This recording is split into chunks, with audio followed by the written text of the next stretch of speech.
Febrero 10, sábado. Antes todo era sencillez, rusticidad, paz, y de pronto el valle se vio invadido por las máquinas.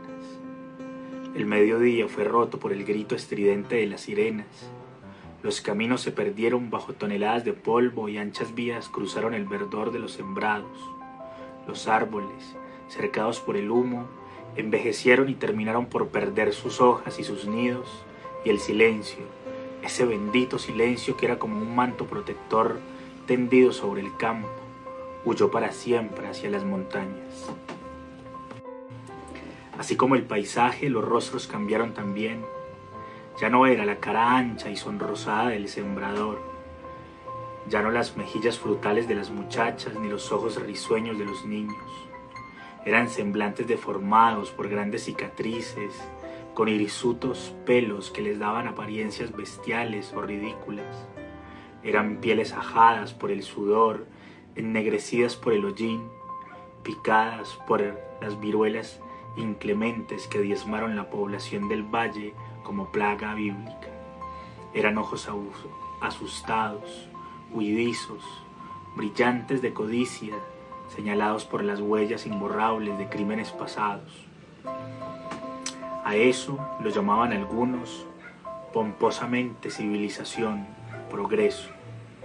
La esperanza de la patria estaba allí.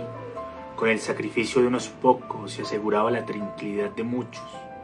Era necesario que el valle perdiera su aspecto bucólico para que la nación recobrara su estabilidad económica. Al menos, tales cosas decían los oradores que acudieron a convencer a los campesinos de la conveniencia de abandonar las cosechas, de trocar la azada por la piqueta, de cambiar el maíz por las piedras negras del carbón y de acabar con los mansos burrillos de carga para reemplazarlos por los camiones de color rojo oscuro, como teñido de sangre. Los agricultores al principio ofrecieron resistencia, pero pronto fueron cediendo. El miedo, la ambición, el dinero, el analfabetismo.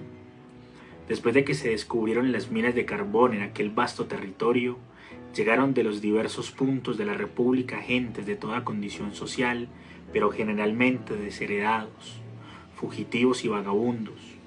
Rondaron por entre los cultivos, acudieron hasta las casas hospitalarias, siempre abiertas al forastero, y en ellas fueron infiltrando la savia de sus pensamientos, el veneno de sus convicciones, el lenguaje rebuscado de sus argumentos.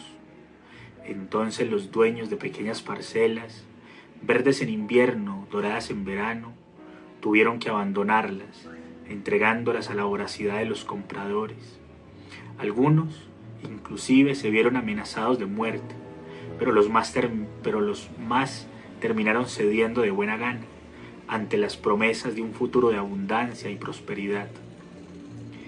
Luego de conquistada la tierra vino la invasión mecánica. Camiones, palas, grúas. Crujieron las montañas centenarias al sentir en su base la puñalada del acero. Se descuajaban con quejidos casi humanos los árboles enormes de los boscajes, y las casas humildes, fabricadas de paja y barro, cayeron con sus ensueños ancestrales ante el empuje de la codicia.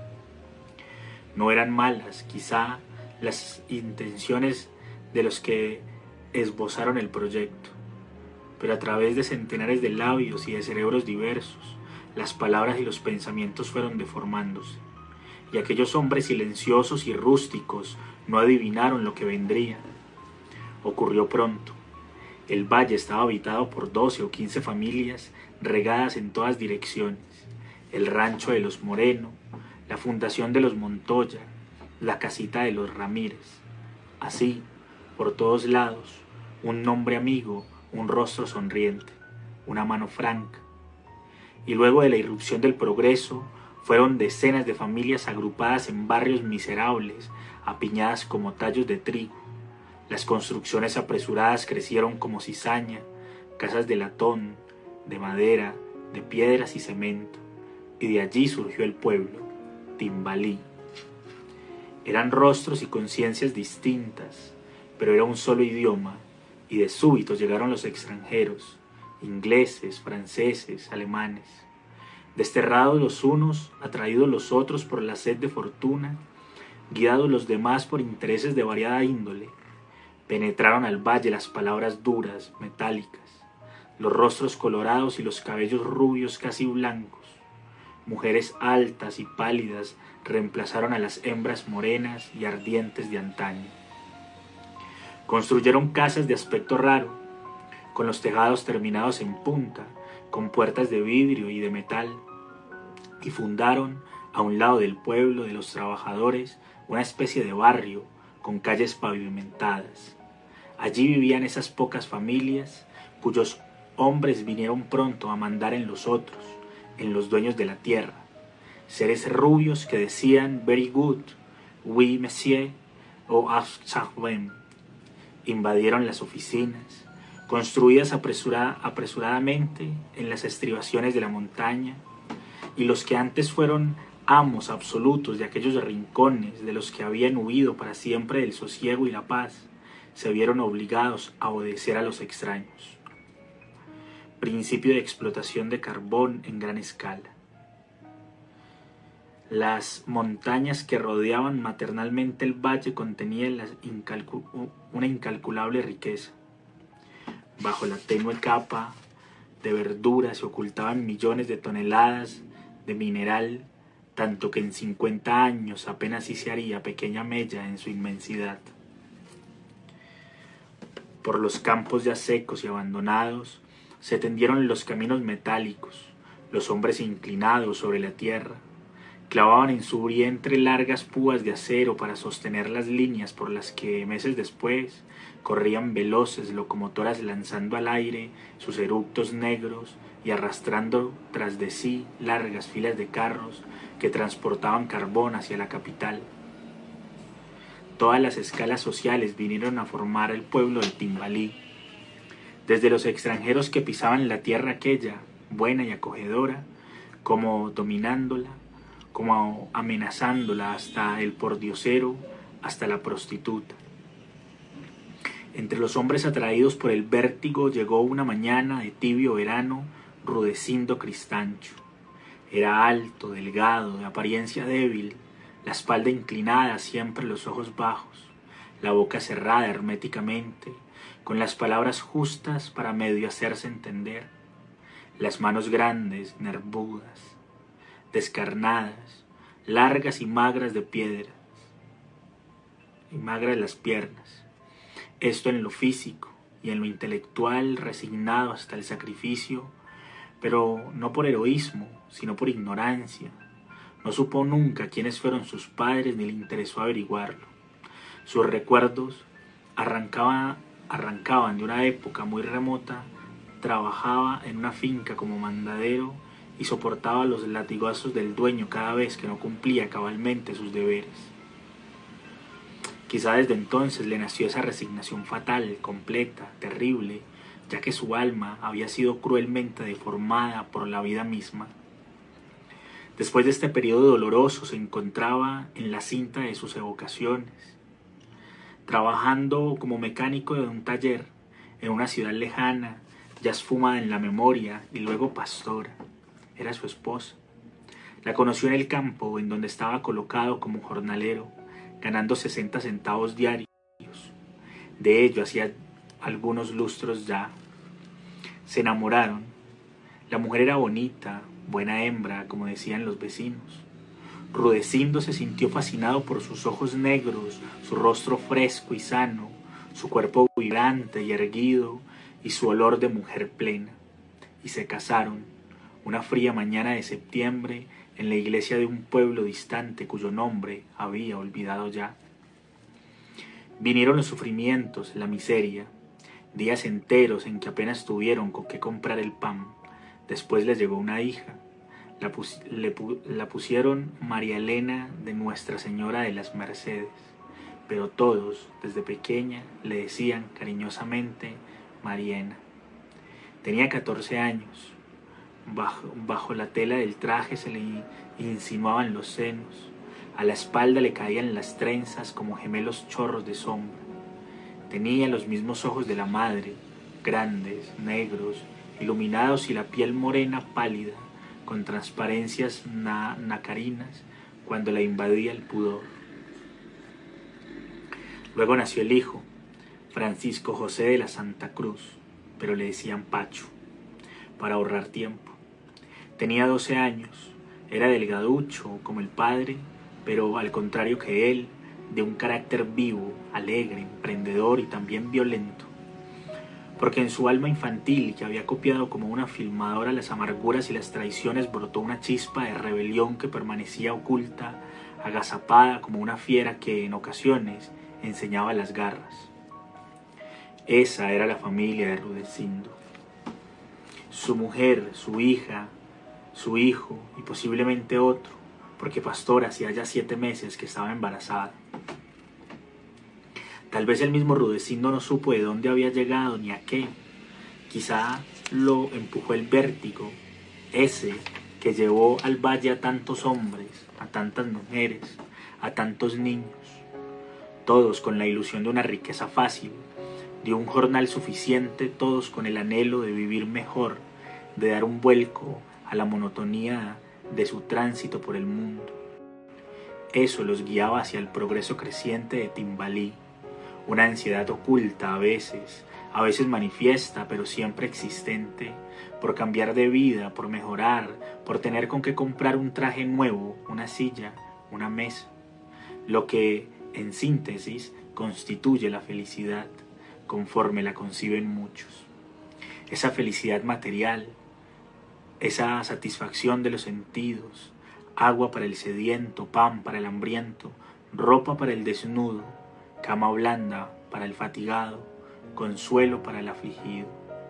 Todos corrieron tras de la felicidad, y ésta siempre esquiva, inacible, porque detrás de cada sueño realizado hay otro para realizar. Pero Rudecindo Cristancho llegó al pueblo, a Timbalí, a sus calles limpias, pavimentadas, a cuyas orillas se alzaban quintas construidas con todo lujo, a sus callejuelas torcidas, desiguales, bordeadas por covachas de lata y de ladrillos, a Timbalí, el que estaba llamado a ser, sin duda, el principal centro minero del país, vino desde un punto indeterminado, desconocido, desde la vida. Trepado sobre una piedra, en la pequeña colina que dominaba las modernas instalaciones que habían roto la paz primitiva del valle, contempló el horizonte. Después bajó los ojos y los posó en lo que ahora sería su ciudad, en los techos hundidos de las casas pobres y en las construcciones elegantes del barrio de los extranjeros. Luego auscultó la montaña. Su corazón era negro, y en esas rocas brillantes y duras estaba el porvenir, no el de la patria. Esta era, para Rudecindo, el pedazo de tierra que tenía bajo sus plantas, en cualquier momento, en cualquier circunstancia. Era el cielo, la luna, el viento, los árboles. Aquello era la patria, pero solamente lo que abarcaban sus ojos. Bajo la capa verde azul de la montaña estaba su futuro, el suyo propio, el de su esposa y el de sus 2 o sus 3 hijos. Con el brazo largo y descarnado, hizo una seña en el aire. Pastora subía la cuesta trabajosamente. Tras ella, con una maleta a la espalda, iba Marién, y cerrando la marcha caminaba Pacho, con sus 12 años y su rebeldía. Ya llegamos, mija. Mira aquellas casas tan famosas. Serán sin duda de los que llaman místeres y musiés. Y estas de aquí, estas de latón, deben ser las de los pobres, como nosotros. Anda, ayúdale a la china que ha de venir cansada, dijo la mujer indiferente con los ojos lejanos, como empañados por un velo de humo. Su vientre se adivinaba grávido bajo la tela floreada del delantal. Descendió de la piedra. Mariana le entregó el paquetillo que contenía la ropa de todos. La ropa. Unos pantalones de dril de Rudecindo, 2 batas viejas de Pastora, 2 faldas y una blusa blanca de Mariana y un vestido de paño muy gastado ya que el último patrón había regalado a Pacho. Bajaron a la colina.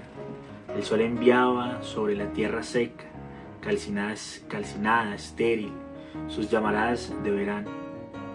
Allá, en la falda de la montaña, con ronco son vibraban los motores que controlaban los largos cables por donde avanzaban las góndolas llenas de carbón que depositaban bajo los brazos metálicos de una enorme torre en donde luego eran cargados los vagones del ferrocarril. Un vaho turbio, espeso, casi negro, ocultaba a veces el cielo. Era el humo producido por las máquinas que continuaban penetrando con el acero de sus cuchillas en las entrañas de la cordillera para sacar de ella grandes bloques de roca que facilitaran el paso de los mineros. Rudecindo llegaba con su familia, como tantos otros.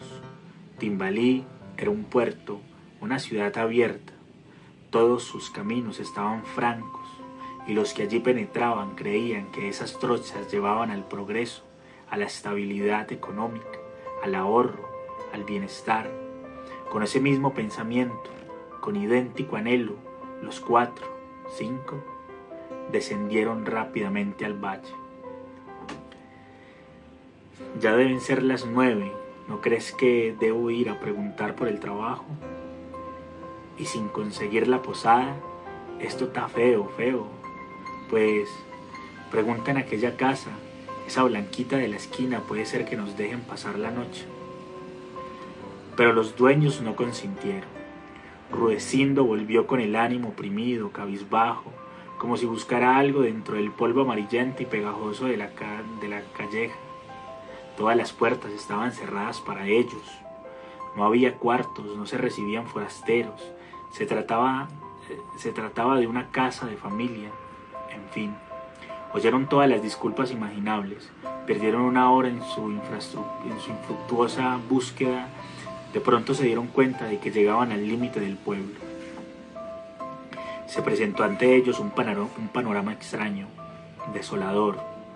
Era una especie de protuberancia del terreno que no alcanzaba a formar una colina, y allí, regados en todas direcciones de un lado para otro, se veían cajones rotos, hierros viejos y oxidados, varillas retorcidas y quemadas, restos de ladrillos y de adobes, latas, montones de tamo y troncos viejos, basura, ceniza, lodo y, cosa rara, en mitad de la confusión se levantaban 2 casuchas.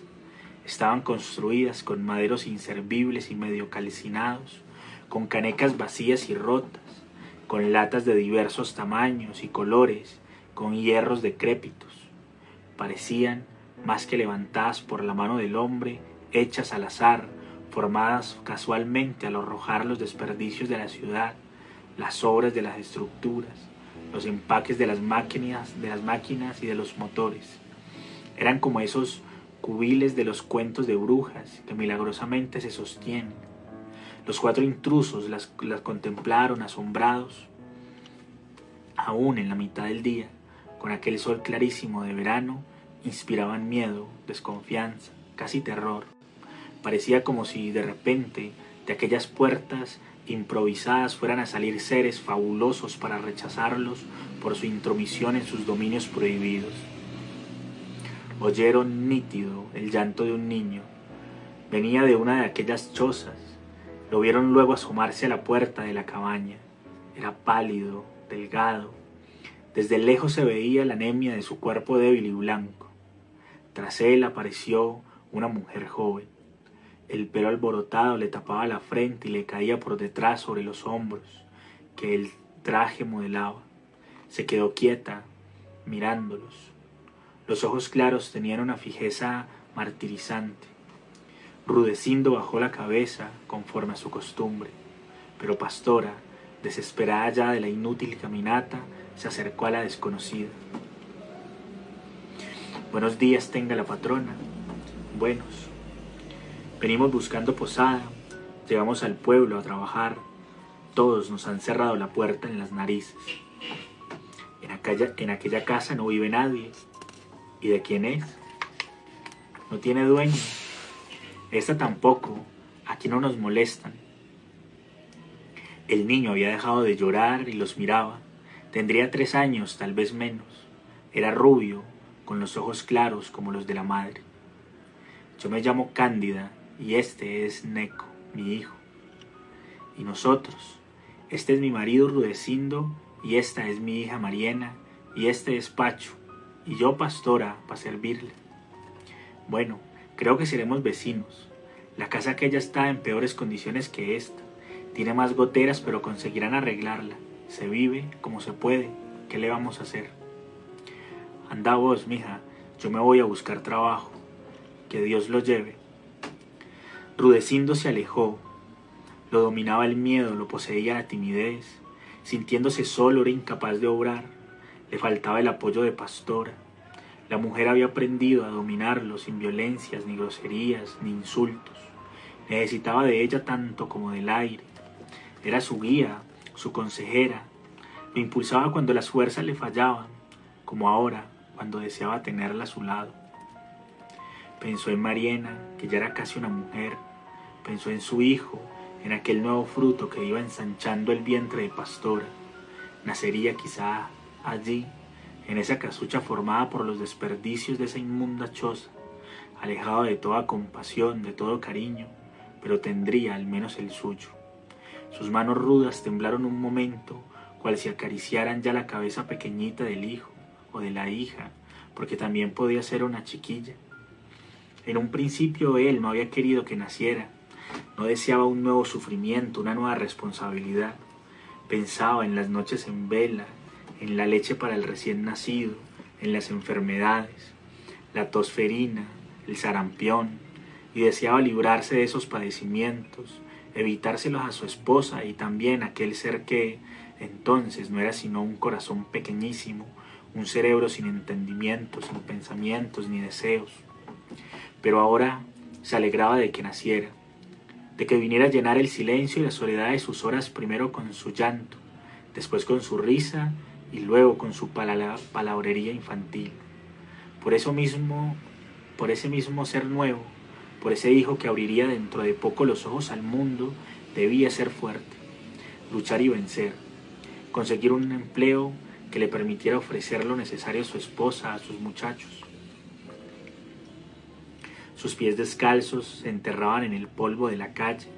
Ya terminaba el barrio pobre. Iba a entrar en esa especie de ciudadela fortificada con el ruido de los motores. Iba a penetrar en el recinto de donde funcionaban las oficinas de la Compañía Carbonera del Oriente. Vaciló y sus rodillas se doblaron. Estuvo a punto de caer a tierra. Le entraron deseos de echar a correr, de volver al lado de Pastora y de sus hijos para decirles que aquel sacrificio era demasiado grande para él. Estaba acostumbrado a trabajar en el campo como peón, destapando zanjas de aguas podridas, derribando árboles, cortando zarzas, trepando el vientre fecundo de la tierra para depositar los granos. Pero ante aquella mole de ladrillo y cemento, ante aquel edificio de 2 pisos con ventanas enormes que parecían querer engullírselo, sentíase empequeñecido, solo, abandonado. Evocó a su esposa, a sus hijos. Recordó que no tenían un centavo y avanzó. Debía desterrar de su pecho esos temores ridículos. Él era un hombre como todos los demás, como todos no, porque allí entraban unos señores elegantemente vestidos, fumando, hablando. Y él no estaba bien vestido, ni fumaba, ni siquiera podía hablar porque la voz se devolvía, se enredaba en su garganta y amenazaba con asfixiarlo. Rudecindo Cristancho, sí, ese era su nombre. Dio un paso, 2, hacia el edificio. Un automóvil pasó veloz por su lado y sintió vértigo. Cerró los ojos. ¿Qué le estaba pasando ese día? ¿Era el reflejo del sol en los cristales de las ventanas? ¿O era el ruido monótono e incesante de los motores? ¿Por qué era tan cobarde? Allá en el fondo más distante de su conciencia se atrevía a formularse esta pregunta. Sí, tenía miedo de todo, temor absurdo de lo desconocido, un rostro, una máquina, una palabra. Él había nacido destinado a la soledad. Pensó que hubiera podido ser feliz sin Pastora y sin hijos, metido dentro de un bosque comiendo raíces. pero luego movió la cabeza con energía, desterrando los pensamientos. Él amaba a Pastora, no con pasión, con una especie de cariño fraternal, de amistad, y quería a sus hijos tranquilamente, sin violencias. Por ellos podría sacrificarse y ahora necesitaba el valor. Por Mariena, que ya iba siendo mujer, por Pacho y por ese otro hijo o hija que estaba esperando a que se cumpliera el plazo estipulado para conocer el mundo y sus dolores, sus sufrimientos y sus miserias. Caminó decidido. Al doblar la esquina del edificio vio una larga fila de hombres. Se detuvo, estudió los rostros con mirada quieta, estúpida. Todos eran sujetos de su misma edad. 40 años, quizá menos, quizá más. Los ojos enrojecidos, las manos nervudas y negras, las barbas crecidas. Iban unos con overoles de dril azul y otros llevaban ruana, a pesar del calor sofocante del mediodía. Quiso preguntar, pedir una ayuda, un consejo, pero de nuevo se sintió débil, dominado. Era el mismo miedo, ese maldito miedo de siempre, esa ansiedad dolorosa que le oprimía la garganta impidiéndole respirar. ¿Será por aquí donde se consigue trabajo?, preguntó al fin, tragando saliva al último de la fila. Sí, coja cola. ¿Cola? Que se haga detrás de mí. Aquí todo es por turnos. Ajá. Allí estaba, parado o avanzando con una lentitud desesperante. Un paso y un minuto. Otro paso y otro minuto. ¿Qué harían todos aquellos hombres? Buscarían trabajo y él, de último en la fila, sin duda se quedaría sin empleo y tendrían que regresar. ¿A dónde? A la vida de donde habían salido, a la existencia anterior que los vomitaba, como restos de un naufragio sobre la playa ardiente de Timbalí. El primero de los hombres que formaba la fila estaba colocado frente a una ventanilla. Hablaba con alguien que al parecer se hallaba detrás del cristal. Al fin se fue, luego pasó otro y otro. Rudecindo esperaba aún. Ya estaba más sereno. Casi todos los hombres eran de su misma condición, campesinos enseñados a manejar el arado o la azada, obligados por las circunstancias o guiados por la ambición a trabajar en la compañía carbonera del Oriente. Los examinó y luego los contó. Era lo único que sabía hacer, contar, pero solamente hasta 50. En la fila, delante de él, se hallaban colocados 12 hombres. Él formaba el número 13. Malo, se dijo, pensó que estaba ubicado en un sitio pésimo, que el empleo no resultaría. Luego contó la fila y vio asombrado que él ocupaba el número 11. Trabajo le costó explicarse este hecho. 2 hombres habían sido atendidos ya.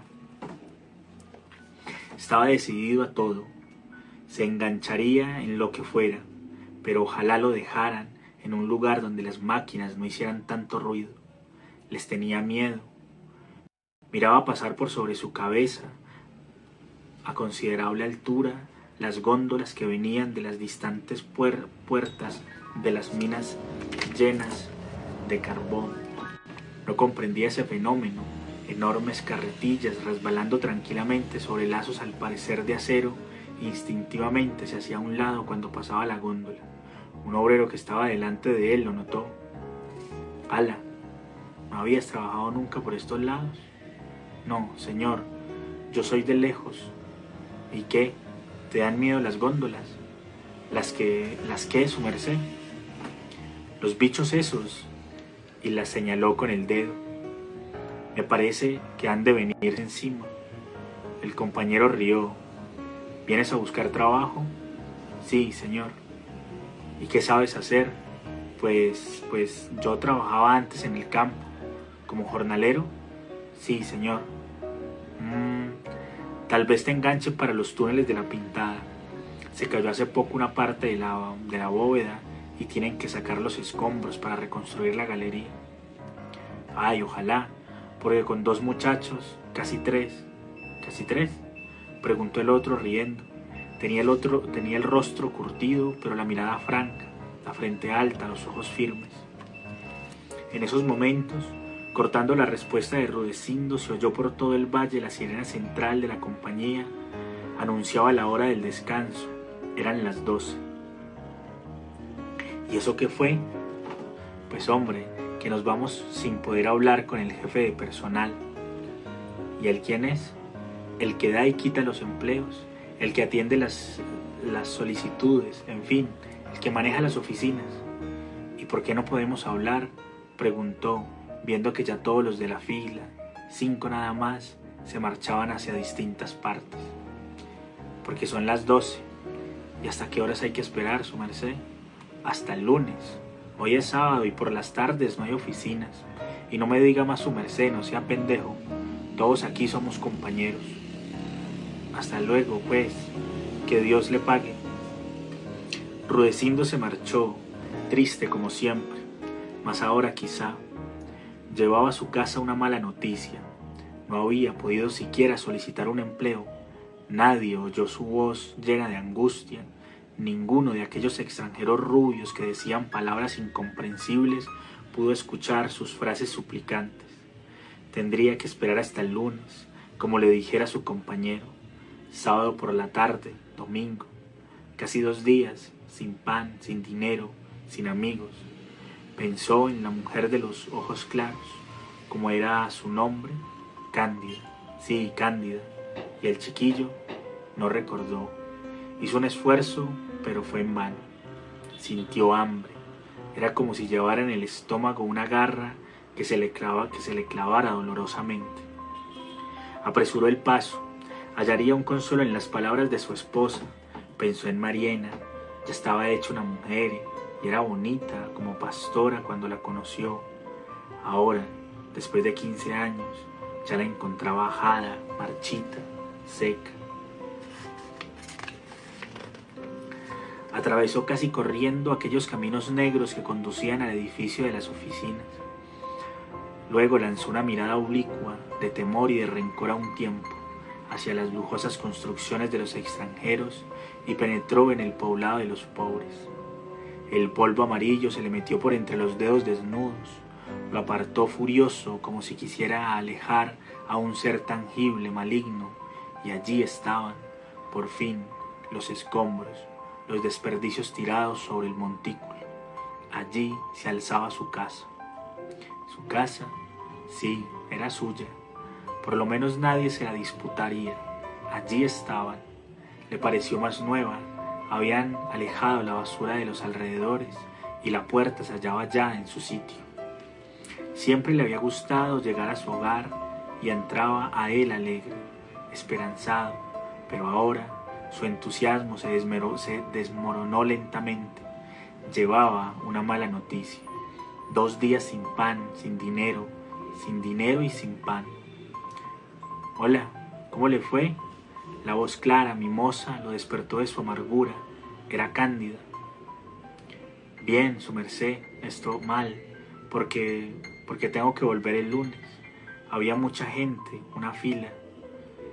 No se preocupe, ahora están necesitando obreros, en la pintada, creo. Así me lo dijo el diablo. ¿El diablo?, preguntó Rudecindo, santiguándose. Es un amigo mío al que le llaman así, le contestó riendo. En la puerta de la choza apareció Pastora, el rostro ajado, las mejillas y los senos colgantes, hinchado el vientre por la proximidad del hijo. Entonces, ¿tenés que volver el lunes? Sí, mija. ¿Y cómo comeremos hoy y mañana? No hay por todo sino 30 centavos. Yo puedo ayudarles en algo, dijo Cándida. Compartiremos la sopa. No es gran cosa, claro. Dios se lo pague, señora, dijo Pastora, inclinando la cabeza y envolviendo la punta de su delantal en los gruesos y deformes dedos de su mano izquierda. Bueno, camine, usted me ayuda. Ya casi está, pero habrá que ponerle un poco más de agua y de sal. Pastora salió con Cándida hacia la casa vecina. Rudecindo se sintió avergonzado. Aquella muchacha desconocida tenía que compartir con ellos su almuerzo para que no padecieran hambre. Interiormente la bendijo. Debía ser un ángel, era su salvadora. Las 2 mujeres se afanaron en torno del rústico fogón. Sobre 3 piedras desiguales se sostenía una olla de barro de regular tamaño. De ella salía un humillo blanco y tenue que se perdía en el aire canicular del mediodía. Pastora sopló con fuerza y las llamas lamieron los negros costados de la olla. Devoraron la sopa. Neco, débil y pequeño, blanco y rubio, trepado sobre las rodillas de la mujer, pedía con su lenguaje todavía infantil el único pedazo de carne. Pacho tomaba su alimento en silencio. No se resignaba, quería algo, siempre lo había querido, sin saber qué era, pero se rebelaba. A pesar de sus 12 años y de su educación rudimentaria, tenía ensueños, ilusiones y una concepción especial de la vida. Pastora miraba la carne y le temblaban las manos. No era hambre, era un deseo intenso de saborearla, de apretarla con los dientes. Era uno de aquellos que la gente del pueblo llama antojos y que obsesionan muchas veces a las mujeres embarazadas. Pero Neco la pedía y Cándida se la puso entre los labios, blancos y marchitos. Pastora palideció. El sol se fue momentáneamente de sus ojos y creyó que la tierra huía, que se hundía en un abismo. Luego todo pasó. Tan solo le quedó un agudo e intermitente dolor en el vientre. Mariana estaba silenciosa, triste. No comprendía sus reacciones de ahora. Siempre había sido alegre, aún dentro de la miseria, y desde un mes a esta parte todo estaba desteñido, mustio. El mismo esplendoroso sol veraniego le parecía alejado, como oculto tras una nube impenetrable. Tomó como desgano el pedazo de pan que le entregaba Cándida. Miraba hacia el horizonte, hacia el infinito, hacia los límites imprecisos de su alma de mujer que empezaba a nacerle allá adentro, en ese sitio indefinido, no ubicado aún. La cabeza, el corazón, allá muy adentro, temblaba. Elevó en el aire su mano blanca y fina, la miró. Los dedos estaban largos, más delgados, la piel más suave, más sonrosada. Sí, algo había cambiado. Una opresión extraña la estremeció. Bajo los senos redondos y pequeños, como 2 escudos de nácar, el corazón palpitó con violencia. El rostro se la revoló adquiriendo una belleza enorme. Bajó la mano, sintió pesado el brazo. Unas ganas absurdas de llorar la poseyeron, la dominaron, pero contuvo las lágrimas que estaban asomadas al borde negro de sus pupilas. Se pasó los dedos por la cara, se incorporó. El viento la ciñó toda, como una seda acariciante y traslúcida. Allá quedaba la tienda de Joseto, informó Cándida, señalando con el índice extendido una casa de ladrillo. Es muy bueno, nunca le niega a uno nada. Yo voy a llevarla, añadió, mirando a Pastora para que la conozca y le deje fiado un pan diario, pero será cuando su esposo consiga trabajo. El lunes, mediante Dios, dijo Rudecindo sin mirar a Cándida. Sí, el lunes, repitió Pastora como un eco. Los dolores del vientre iban pasando ya, y ella sentía cómo se agitaba en sus entrañas esa vida que empezaba a crecer hacia el sufrimiento, como una llama que después apagaría la mente. Hoy es el día de pago y por eso todos están borrachos, comentó Cándida distraídamente. ¿Hoy? Ah, como es sábado. No, aquí les pagan por décadas. Y al ver que sus oyentes no le entendían, explicó, cada 10 días. ¿Hay peleas?, preguntó temerosa Mariana. Sí, se agarran a cuchillo, a botellazos, por cualquier cosa. Rudecindo alzó los ojos asustado. Entonces oyeron un grito que venía de la tienda de Joseto. Estaban en ella varios sujetos, desde mediodía. Ya iba a caer la sombra. El sol se había metido tras de la negra montaña, cuyas entrañas estaban siendo continuamente atormentadas por los picadores, en el fondo de las galerías apocalípticas por donde circulaban las vagonetas cargadas del mineral que luego vertían en las góndolas. ¿Qué es lo que dicen? Gritan vivas a un partido o al otro. Hay de todo, y cuando están borrachos no respetan ni tienen miedo. Solo les da por pelear por cualquier tontería de esas. No tenían miedo cuando estaban ebrios, pensó Rudecindo. Él tampoco lo tendría si tomaba cerveza, o aguardiente, o chicha. Sería agradable no tener miedo, plantarse delante del otro, gritarle cualquier cosa ofensiva y verlo reaccionar sin que le temblaran las piernas, sin que se le trabara la voz ni se le nublaran las pupilas. Sí sería muy agradable. ¿La señora vive aquí sola?, quiso saber Pastora. Sí, casi siempre. Hay noches en que... Pero se calló, advirtiendo la presencia de Mariana. Rudecindo lo comprendió todo.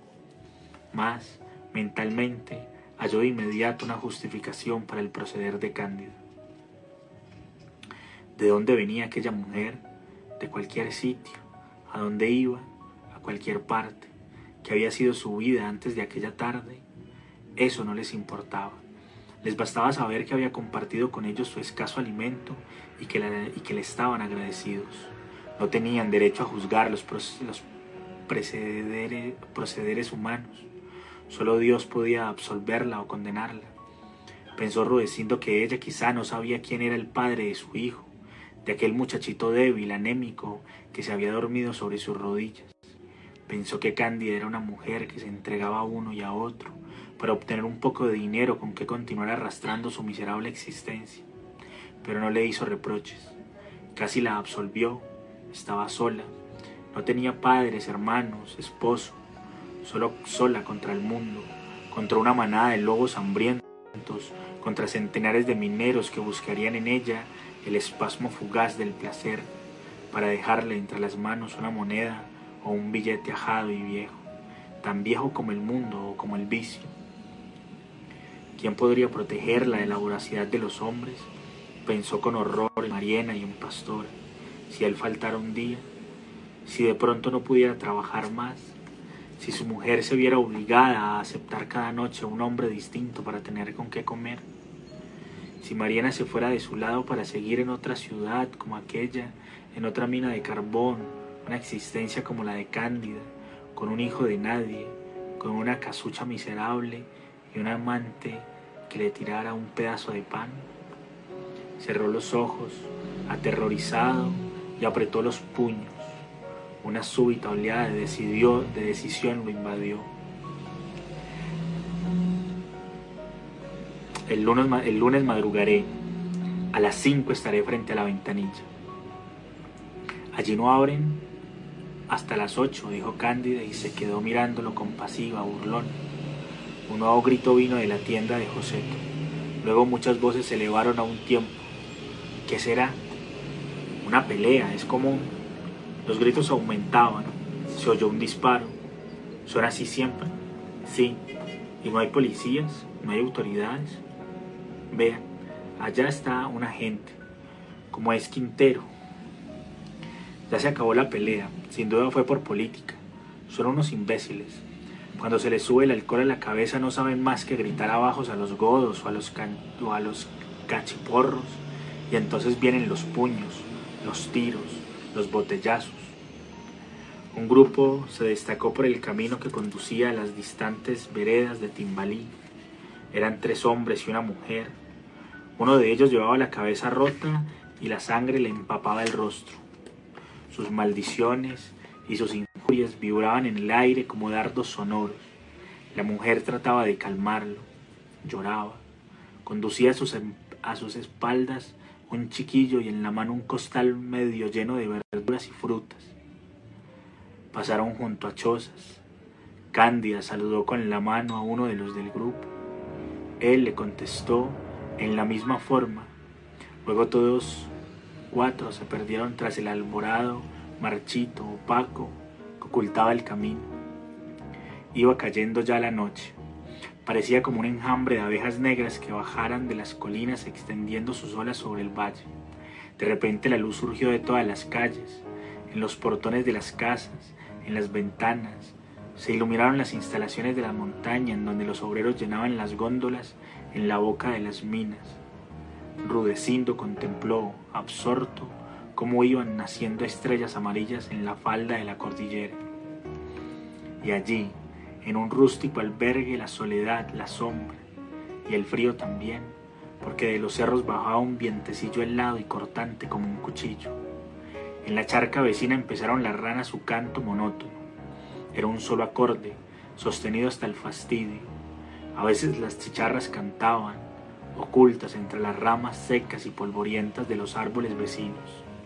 Ya es tarde, dijo Rudecindo. ¿Quieren irse a dormir?, preguntó Cándido. Todavía no, señora. Podemos estarnos aquí otro momentito. Neco empezó a toser. La madre se despidió y les prometió fabricar al día siguiente una buena cantidad de agua de panela que alcanzara para todos. Se lo agradecieron. Dios no los dejaba solos. Pensó Rudecindo que la mujer que los amparaba era una prostituta, pero las circunstancias, en fin, no se detuvo a meditarlo. Metámonos al rancho, mija, hace un frío aterrador. Allí estaban protegidos parcialmente del viento. Este se colocaba por los intersticios de la puerta y por las rendijas de las paredes desiguales. Pronto, una claridad blanca fue difundiéndose calladamente sobre el valle, como un perfume. La luna llena acababa de aparecer sobre la montaña, allá en donde quedaba la mina de la Pintada, de la que le hablara un compañero. Guardaron silencio. Solo se oía el croar de las ranas en el charco. El viento silbaba monótono, lúgubre. Entonces estremecía Mariena. Era como si oyera palabras imprecisas, como si la sombra tuviera pupilas múltiples. Nuevamente la martirizaron los deseos de llorar. Allí en la oscuridad nadie advertiría sus lágrimas. Pero ¿para qué? ¿Qué motivo tenía ella para...? No pudo decirlo. Se acarició el rostro con la mano derecha. Notó más carnosos sus labios. Sí, había cambiado mucho en esos días, inexplicablemente. Y así se termina el primer capítulo.